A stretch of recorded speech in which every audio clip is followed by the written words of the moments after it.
నా లైఫ్‌లో చాలా మూవీస్ రిలీజ్ అవ్వలేదు. కానీ బాధ అనిపిస్తుంది కదా అలాంటప్పుడు. కొన్ని కొన్ని ఎందుకంటే అవ్వకపోవడం సినిమా మంచిది ఇంకా. మంచిదా?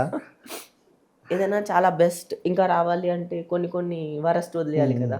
సో అంటే ఈ వీడియో వైరల్ అయినప్పుడు ఎక్కువగా ఆర్జీవి గారి మీద మీ మీద నెగిటివ్స్ వచ్చాయన్నమాట. సో జనరల్గా ఆ టైంలో అంటే మీరు దాన్ని ఎలా తీసుకోవాలో తెలియదు. ఆర్జీవి గారి నుండి ఏమైనా కాల్స్ వచ్చి మాట్లాడారా? Arjun that time like he is very sweet heart, very good at heart. Like call చేసి మాట్లాడేవాళ్ళు. ఆయన కూర్చొని ఒకరోజు నన్ను ఇలా వచ్చింది అసలుకి నువ్వేమనుకుంటున్నావు దీని గురించి అని ఒకరోజు కూర్చోబెట్టి మాట్లాడారు.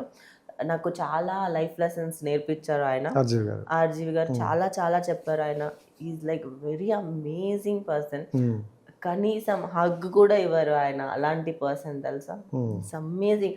ఆన్ కెమెరా ఆయన వేరు, ఆన్ కెమెరా వేరు, off camera is a gentlemen gem of a person. He's amazing person. అలాంటి పర్సన్ నేను ఇంకెవరిని చూడలేదు. ఏమన్నారు అప్పుడు మీరు? ఏమనుకుంటున్నావు ఇలా వచ్చిందంటే? ఇలా కాదు, అప్పటి వరకు చాలా ఫేస్ చేశాను కదా. అప్పటి వరకు చిన్న చిన్న కోఆర్డినేటర్స్ నన్ను అడిగేవాళ్ళ.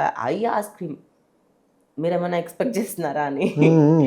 Because after all this happen ఏదైనా ఎక్స్పెక్ట్ చేస్తున్నా నాకు ఒక భయం ఉంటుంది కదా.